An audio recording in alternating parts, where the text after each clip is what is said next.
10 weird gaming stories of May 2026. Technically, I checked out like the one from like last month, this month, like, and it's actually really fucking funny. Like, and it's the type of stuff that is, where is it?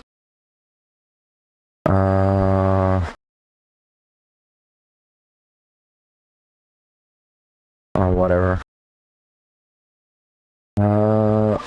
Yeah, basically, like, it's a cool format that I already discovered. Don't forget to subscribe and leave a like to Gamer Ranks.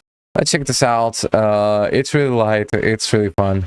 I'm curious about what the fuck people, the weird stuff that people have done in May as well, now that I've checked out June. Gaming is a weird world that gives us an abundance of weird things to talk about. The man before you is as sober as the day he was born.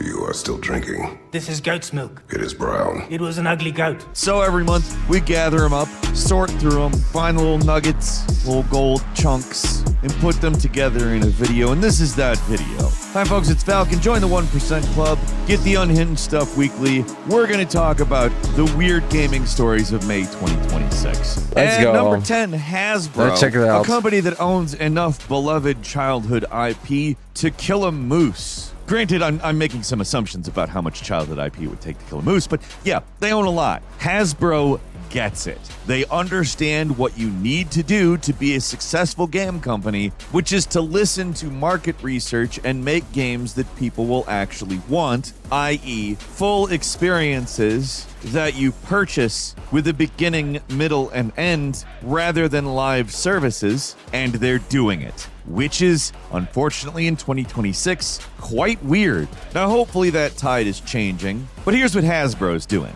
Hasbro spent about $1 billion building its gaming business since 2018. They've created 6 gaming studios, an entire internal publishing infrastructure, and are building a lineup of PC and console games that will feature huge...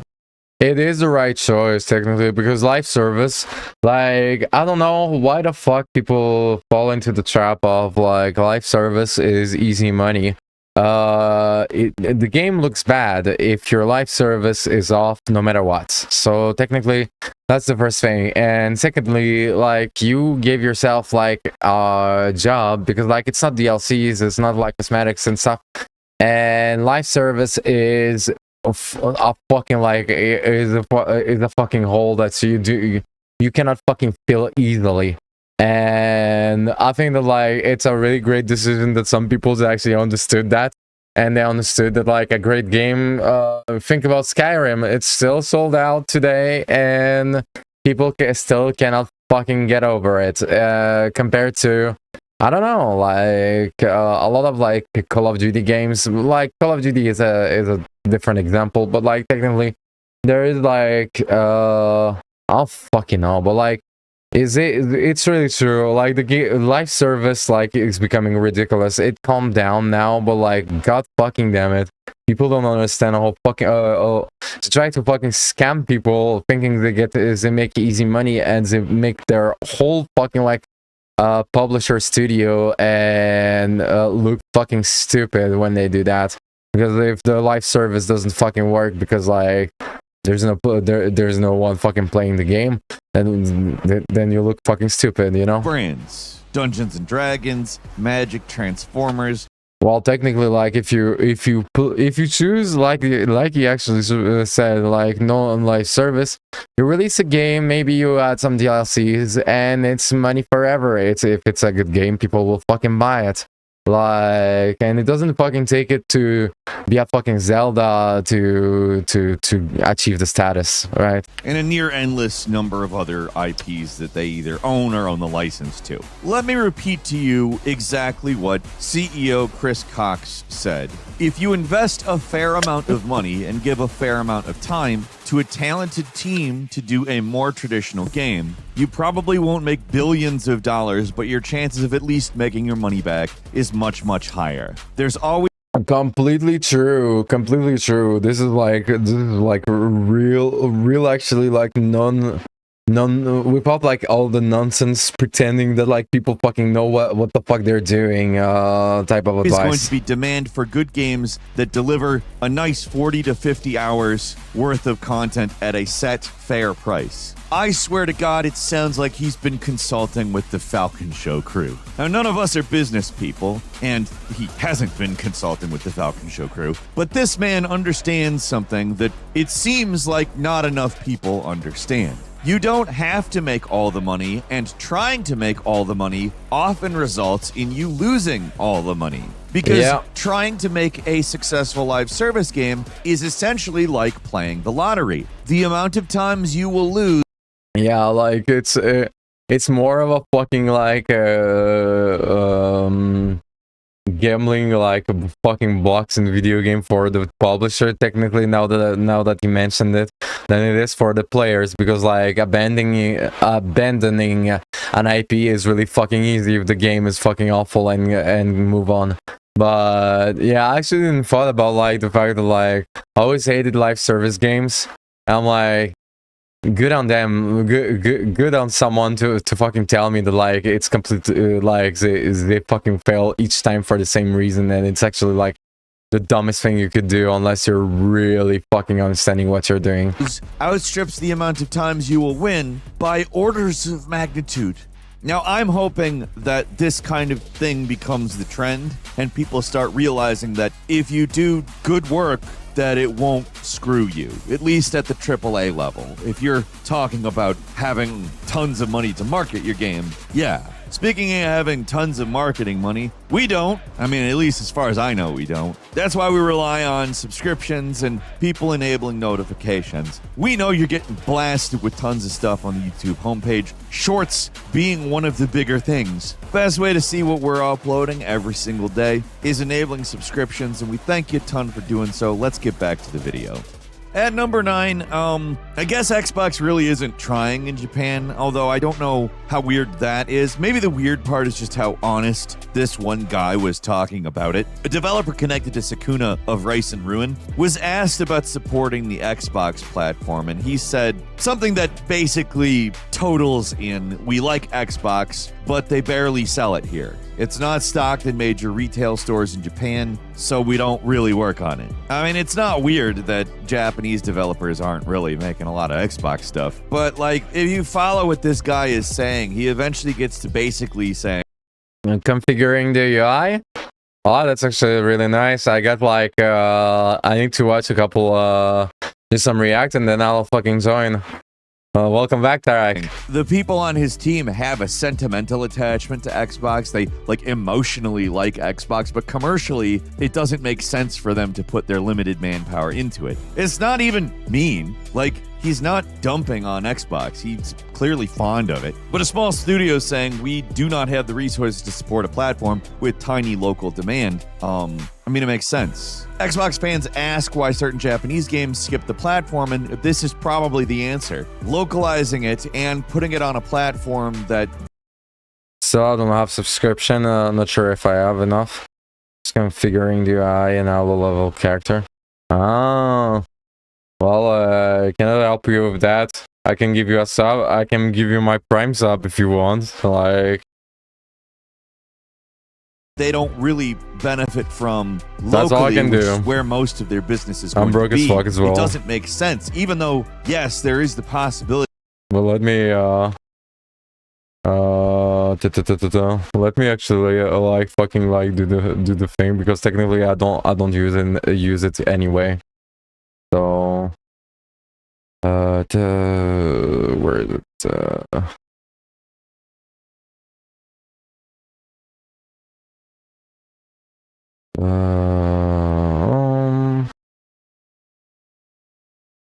Use Prime sub. Here you go.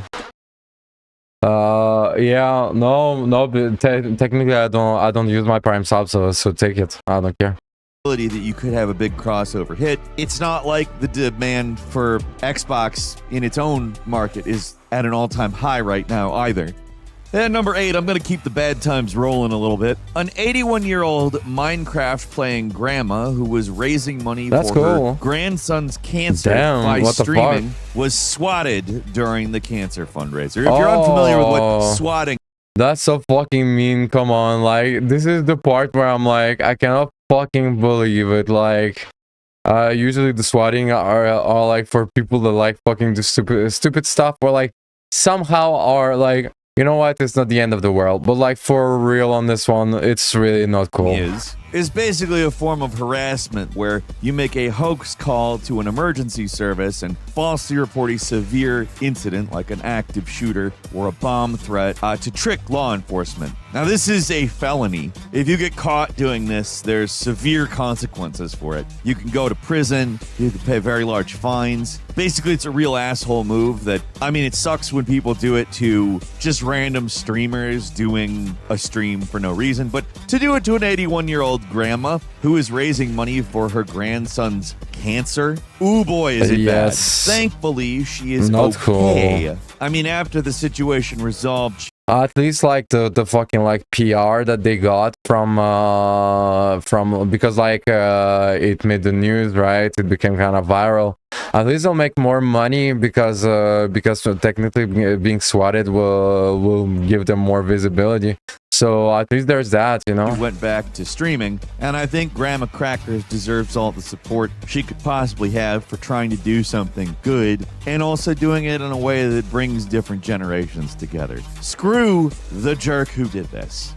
At number 7, Take-Two explained why GTA 6 isn't launching on PC, but instead Yeah, sometimes putting fires with gasoline makes a bigger fire.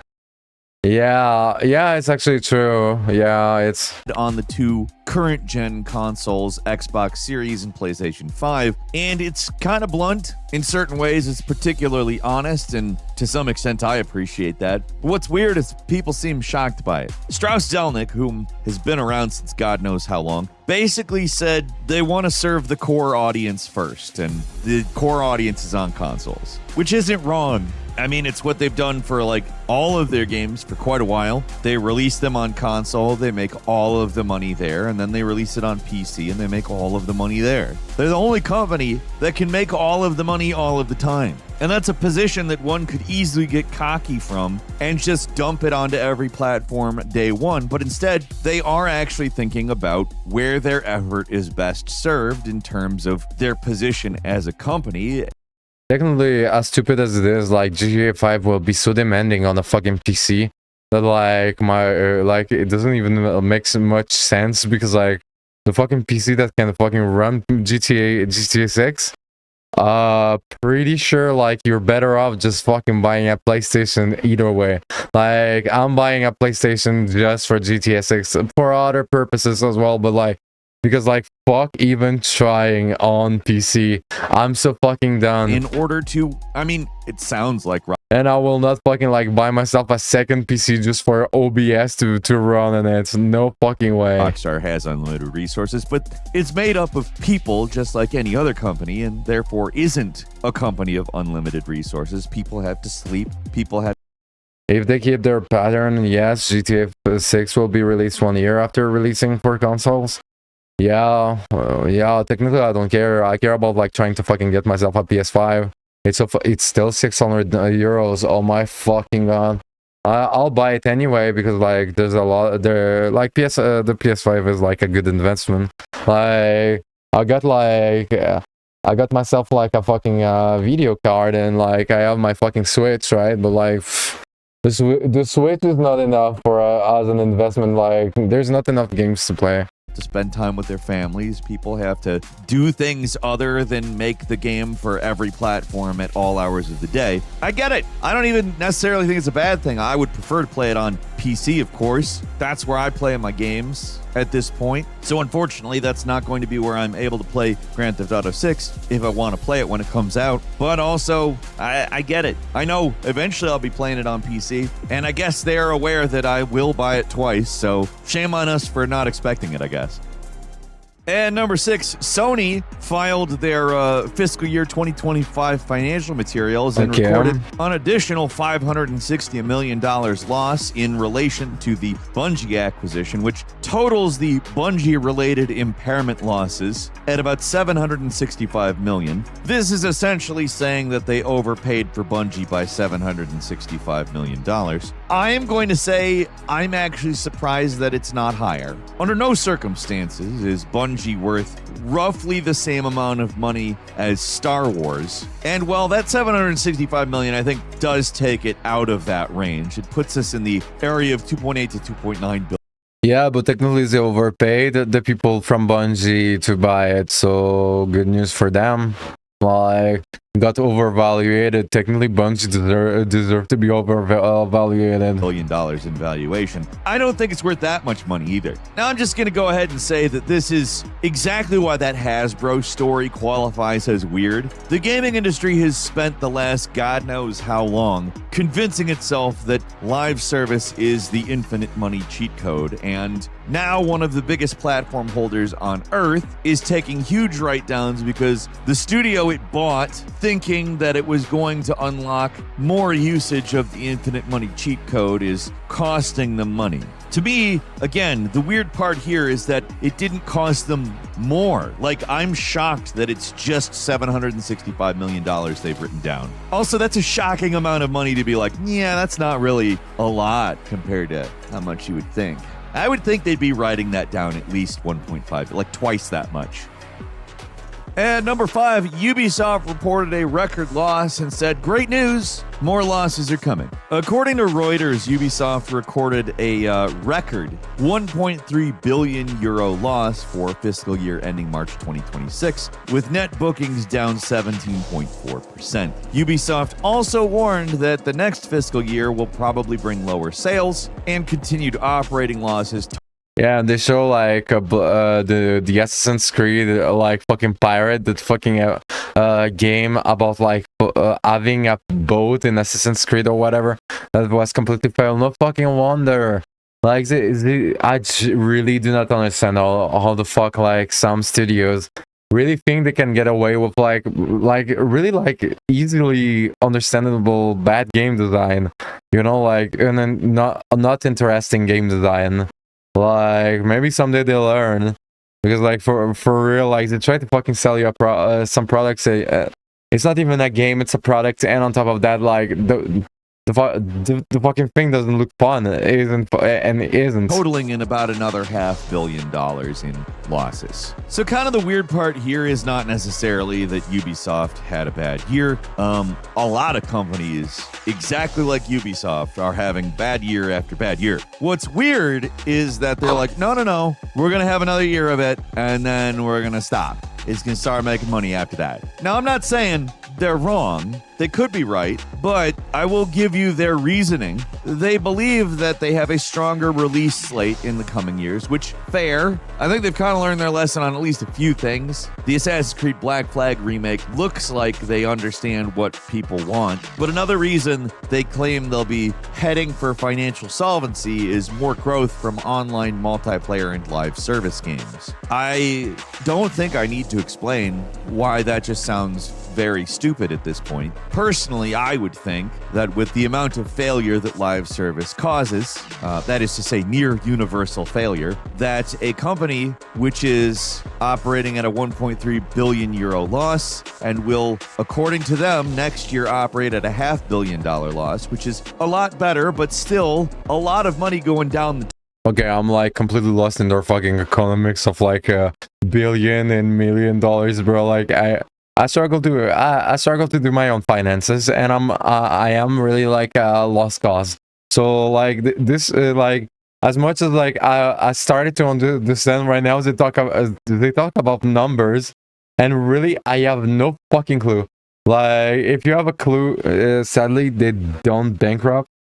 No, I think that like overall like it's better. Like the destruction is never like, it's better to keep something, but whatever the fuck like number is argumenting about, like that it should be maybe more, a couple millions or whatever. Fuck. Like, I don't know if you understand these numbers, but like, I do not at all, and I'm kind of like done with like, I got it. It got overvaluated and they lost the money. But like, can you stop trying to fucking explain me something? Toilet. It seems to me like them going, don't worry, live service is going to make us money.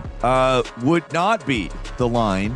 I don't think I need to point out how that's weird. Like, other people are learning their lessons and making tons of money. Maybe not all the money, but tons of money, which is good. Making a profit is the goal of a company, and usually the excuse that makes it possible to make video games. A lot of people are understanding that's not the strategy, but that's what they're saying. So let's see where that goes. And number 4, the Subnautica / Crafton stuff. Oh boy, is it spicy. So you remember the whole what the hell is going on with this situation regarding their $250 million earn bonus that had to do with whether or not they release the game into early access. Over a year ago, there's been a court battle. CEOs have been quitting, and I'll just say what's going on. Unknown World's leaders accused Crafton of trying to avoid the payout, and that's why the game got delayed. Crafton denied wrongdoing, argued the delay was about making the game better, and the legal battle that ensued ended in Crafton being ordered to reinstate Ted Gill as It deserves to bankrupt. Yeah, but like, think about like technically Activision or like, I don't remember which one it was. Like, they're all like sub studios to that actually do good games. So it's like, I understand the logic, but technically like it's super like it's corporations that are like too big, and some more of their products, it's still worth it that like, even if they release their fucking like game, live service game that everyone hates, like they still bring innovation, and some IPs are better like being kept, you know, like Blizzard, they have like the fucking like they're fucking like League of Legends type of like game, right? That they don't fucking run. And technically like, it's kind of like this kind of logic that like, well, some people are really happy that like Heroes of the Storm, it's still there, you know, even if no one plays it. So I think that like, that's why I'm telling you that like, going bankrupt is not like all AAA deserve to bankrupt. They don't care about us. Yeah, but still, what the like there's no like WoW or Dota, like my 2 favorite games, could not fucking like be there if they were not AAAs. But like, I get what you're saying, because technically your opinion is completely valid for like most AAA. CEO of Unknown Worlds, and extend the earnout eligibility to September 15th, 2026, which means Subnautica 2 has more time to hit the revenue targets that are tied to the payout, which and I think that like in WoW, like at least like seeing like, since I was there, I came back. And I was there for so long, like technically they care about like players. At least like in WoW, I know that they do. Dota, they do as well. League of Legends, like I think that just there is like a AAA that I completely agree with you, but like I think that like it's also like something it doesn't help to fucking like see pessimism and being hateful of everything, you know. Like, I'm glad that like I'm still able to fucking play WoW, and that there is not too many complaints that I have to fucking like live with. Matters because Subnautica 2 has been a massive hit in early access. It's an extremely polished title thus far, although clearly not a finished one. I've enjoyed the hell out of my time with it. Pretty much everybody in GameRanks has given it universal praise, and it deserves it. And, well, the bonus Crafton allegedly wanted to avoid is probably going to be biting them in the ass. Probably the weirdest and funniest part that really screwed Crafton is that their CEO allegedly used ChatGPT, asking it how it could avoid the payout. I mean, we covered that once already. I just had to bring it up. That's the funniest thing ever. Didn't consult the lawyers that the company absolutely employs. No, he was sitting in his office going, "Hey, ChatGPT, How can I not give $250 million to people I promised to give them to if they reach certain earnings targets? Of course, ChatGPT is going to tell you, oh yeah, you could do that. You just got to do this. You need to talk to the lawyers first. I don't know. Maybe the lawyers were also using ChatGPT or something because they obviously did this. At this point, like this whole fucking thing will be just like people using AI bots to fucking like do all these fucking like jobs for real. I think it's perhaps my favorite situation in terms of buying a game where you get to support a video game, and instead of it making the publisher money, it costs the publisher money. And it's not like they've been like nice guys, they're just total dicks who've been dumb and dishonest. And if you want to punish that in the gaming industry, buy Subnautica 2. It's probably going to cost Krafton $250 million. I mean, either that or it's the best, like, insane marketing campaign ever pulled. I don't know. I did just catch myself saying if you buy the game, it's going to hurt the company, which I have to say I do doubt, but it's fun to pretend.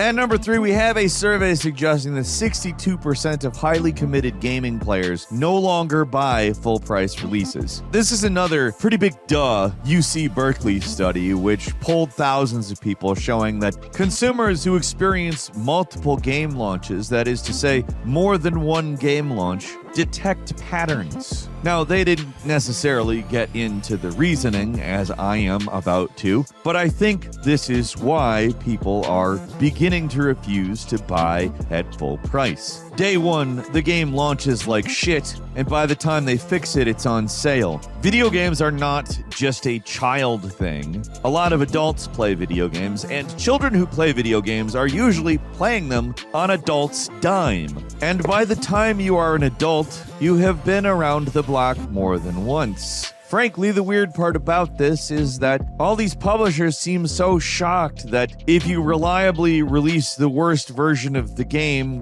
day one, and then over time it gets better and costs less, that people are just starting to wait. And number 2, GameStop keeps trying to buy eBay. They increased their stake in eBay up from GameStop about 5% tries to buy eBay? to 6.5%. Good call, though. GameStop CEO Ryan Cohen made an unsolicited bid to buy eBay entirely for $56 billion. For real, the dude actually, like, he knows where the fuck the money is. Buying eBay is actually so fucking clever. Which eBay rejected as Like, technically, like, look at us being broke, and some people are like, I need some more. I'll buy fucking eBay. Let me fucking like yeah, like I've done the same. I've bought Google. Fuck you. Like, what the fuck? Neither credible nor attractive. The logic, presumably, is that eBay's collectibles marketplace fits in with GameStop's pivot into trading cards, collectibles, and all the crap that they're trying to basically turn into the vinyl records of the gaming industry. I don't really know what the hell is going on. I never do. Not with GameStop, anyway. As of this recording, their stock price is at $22. That story is so insane. And honestly, it's frankly insane that GameStop is still around. And finally, at number 1, the PS5 sales crashed in Europe after a price increase because apparently charging more makes people buy less. I swear, Weird Gaming Stories has more or less become, it's weird that nobody has any foresight and just does stupid things that nobody would ever do if they were thinking ahead would do stories. Basically, this is the incredible... Yeah, I really agree, because each time, well, it's kind of like what you said, like... It's just sad to not do it, and it was really like they had many different options rather than doing whatever the fuck they did. That's the whole fucking logic of the gaming industry these days. What the fuck? Story, the discovery, the scientific breakthrough, as credible evidence emerges that raising the price of a 5-year-old console makes fewer people buy it. I don't know what to say about this. I understand that RAM prices have gone up and that scarcity is starting. This is the part where it's like as a, if you are like a gaming fucking console selling like a corporation, like business, it's like the RAM price hikes. Who gives a fuck, bro? Like, you sell consoles, you're like, it's fucking Microsoft and Sony that tells us that that tell us like the story of like the RAM price hikes, you know, so the fucking like console, shut the fuck up, like for real. Like when it's giants this big, it sounds so fucking stupid when they try to fucking like explain explain to people that like they try to just like make more benefits, which is like it's okay to fucking want to make money, but like don't fucking talk to people like they're children at this point. Starting to become a reality rather than a factor like during COVID. I understand that, but that doesn't mean the consumer base just has more money to spend. I guess the best way to put it is it's not weird, the result, but the weird thing here is that console pricing has gone so freaking backwards that they're getting older and then they're getting more expensive, not because they're vintage collectibles, but because apparently they're luxury appliances now. That's what's weird, and I wish I had a more positive one to leave you on, but that's where we are. What do you think? Leave us a comment, let us know. If you like this video, click like. If you're not subscribed, now's a great time to do so. We upload brand new videos every day of the week. Yeah, don't forget to subscribe to Gamer Ranks, leave a like. That was awesome. Technically, oh my god, a lot of these stories is like people like, oh no, but like it's kind of the tea though. It's kind of the tea, the fucking stupid things that like game publishers are trying to fucking do. Nah, I don't know.